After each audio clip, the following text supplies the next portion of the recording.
दोस्तों नमस्कार। लोकतंत्र का जब सूर्योदय हुआ तो ये उम्मीद की जा रही थी कि अब लोगों के साथ न्याय होगा। सदियों से चला आ रहा वो उत्पीड़न और अन्याय का अध्याय समाप्त हो जाएगा और एक ऐसा व्यक्ति जो खुद जुडिशरी में आता है, न्याय व्यवस्था में आता है, न्यायाधीश बनता है, तो ये ख्वाहिश लेकर के आता है कि वो इस देश के करोड़ों करोड़ गरीब लोगों के, कमजोर लोगों के साथ न्याय करेगा। लेकिन अगर कहीं न्यायाधीश ही अन्याय का शिकार हो तो उसे आप क्या कहेंगे?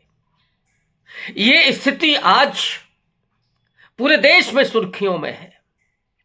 अर्पिता साहू नाम की एक बांदा डिस्ट्रिक्ट जज, जिन्होंने ये आरोप लगाया है कि जब वे बाराबंकी में थीं तो बाराबंकी में उन्हें पहले भरी अदालत में उत्पीड़न का शिकार होना पड़ा, उनके साथ अन्याय हुआ, फप्तियां कसी गईं, शारीरिक धक्का मुक्की की गई और फिर जब इसकी शिकायत उन्होंने अपने सीनियर जज से की तो उसने रात में मिलने के लिए बुलाया।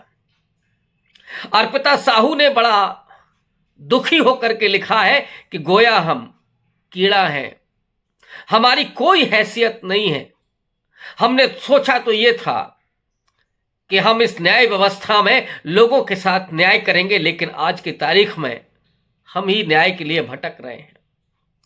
और जब न्याय नहीं हुआ तो फिर अर्पिता साहू ने भारत के चीफ जस्टिस ऑफ इंडिया यानी डी.वाई. चंद्रचूड़ से अपने प्राणों को त्यागने की गुहार लगाई है कि अब हमें जीवन को खत्म करने की स्वतंत्रता हो, क्योंकि अगर गरिमापूर्ण जीवन नहीं है और न्याय नहीं मिलता है तो फिर ऐसे जीने का मतलब क्या है?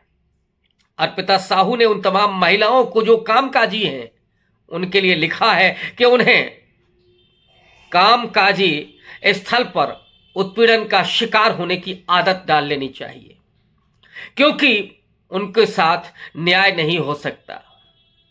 ये जो बदहवासी में लिखा गया लेटर है वो कल वायरल होता है और आज सीजेआई ने इलाहाबाद हाई कोर्ट से उस पर रपट मांग ली है।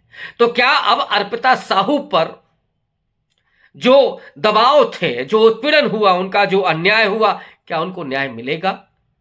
लेकिन इससे बड़ी विडंबना कोई नहीं हो सकती कि एक जज ही न्याय के लिए भटकता हो, निराश होकर के अपने जीवन को त्यागने की गुहार सीजेआई से लगाने लगे।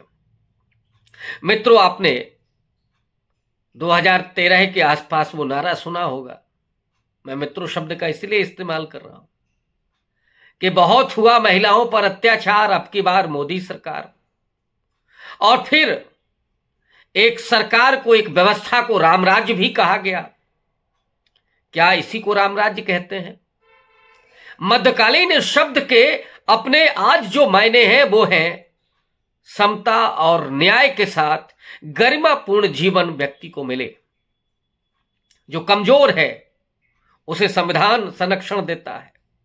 जो महिलाएं हैं, जो बच्चे हैं, जो अल्पसंख्यक है, जो आदिवासी है, जो दलित है, उस पीड़ित को संविधान संरक्षण देता है और न्याय व्यवस्था उसके साथ न्याय करती है। लेकिन जब पॉस्को एक्ट भी एक न्यायाधीश की रक्षा न कर सके, अगर उसका भक्षक ही उसका सीनियर बैठा हो और तमाम वो वकील जिन्होंने बाराबंकी में अदालत के भीतर जज अर्पिता साहू के साथ अभद्रता की थी, अगर वो जज आज न्याय के लिए भटक रही है तो इसे क्या कहेंगे?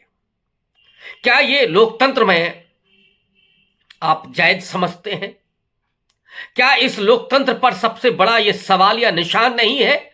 और उस लोकतंत्र पर जिसको बनाने में, जिसकी नींव में डॉक्टर अंबेडकर से लेकर के नेहरू के प्रयास थे और गांधी का सपना था, भगत सिंह के विचार भी उसमें थे, तो उस लोकतंत्र की नींव में जिसमें महिलाओं के लिए डॉक्टर अंबेडकर ने कितना बड़ा प्रयास किया। पहले बतौर श्रम मंत्री रहते हुए उन्होंने महिलाओं के लिए प्रसूति अवकाश जैसी अवधारणा ही नहीं दी, बल्कि उसके लिए प्रावधान भी करवाया अंग्रेज सरकार से। समान काम समान वेतन जैसा प्रावधान करवाया।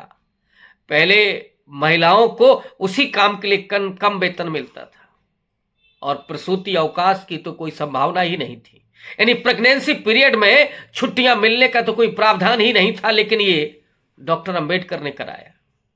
और फिर जब देश आजाद हुआ, संविधान बना, तो संविधान में महिलाओं के लिए समता का अधिकार भी दिया गया।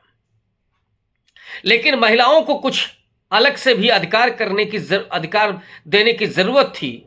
उसी के मद्देनजर नेहरू ने अपने कानून मंत्री डॉक्टर अंबेडकर के जरिए हिंदू कोड बिल के लिए प्रयास किया और हिंदू कोड बिल को डॉक्टर अंबेडकर बतौर कानून मंत्री प्रस्तुत करते हैं। वो हिंदू कोड बिल जो पारित नहीं हो सका, तमाम जो हिंदूवादी थे, रामराज परिषद, हिंदू महासभा और आरएसएस के लोगों ने ये चुनौती दी कि पहले नेहरू चुन करके आए, उसके बाद हिंदू कोड बिल बनाए। वो हिंदू महिलाओं के लिए, उनकी आजादी के लिए, उनके अधिकारों के लिए ये प्रावधान क्यों करना चाहते हैं? क्योंकि हिंदू कोड बिल में महिलाओं के उत्तराधिकार का भी अधिकार था, संपत्ति में भी उनका अधिकार था, उन्हें भी गोद लेने का अधिकार था, तलाक लेने का अधिकार था। ये तमाम प्रावधान उस हिंदू कोड बिल के जरिए डॉक्टर अंबेडकर करना चाहते थे। और इस देश के तमाम जागरूक लोग ये कहते हैं कि डॉक्टर अंबेडकर ने सिर्फ दलितों के लिए नहीं किया, वो सिर्फ दलितों की मसीहा नहीं है, वो केवल संविधान निर्माता नहीं है। इस देश की करोड़ों महिलाओं के उत्थान के लिए, उनके उद्धार के लिए जो काम डॉक्टर अंबेडकर ने किया और जो चिंता नेहरू को थी, वो किसी को नहीं थी।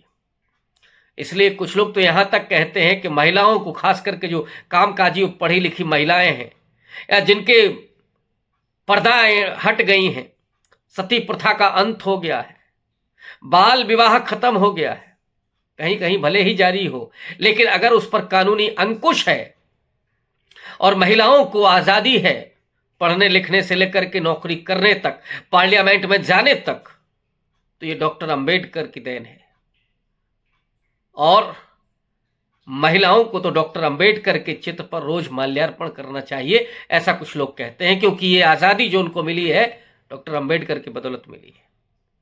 नेहरू ने उसी हिंदू कोड बिल को चुनाव जीतने के बाद 55 और 56 में पारित कराया और महिलाओं को वो सारे अधिकार दिए जो अंबेडकर चाहते थे। आजकल तो नेहरू को जिस ढंग से व्याख्यात किया जाता है वो तो अलग ही मामला है, लेकिन नेहरू ने जिस शिद्दत के साथ महिलाओं को अधिकार दिलाए वो अपने आप में अविस्मरणीय है। आज की सरकार जो ये कह करके आई थी कि अब की बार मोदी सरकार, बहुत हुआ महिलाओं पर अत्याचार, जो सरकार नारी शक्ति बंधन अधिनियम कानून बनाती है, आरक्षण महिलाओं का प्रावधान करती है, लेकिन समय नहीं बताती है कब से वो लागू होगा। वो पूरी सरकार और विचारधारा जो स्त्रियों को सिर्फ नारी कहती है, उनके सम्मान की बात करती है, लेकिन उन्हें एक अधिकार नहीं देना चाहती।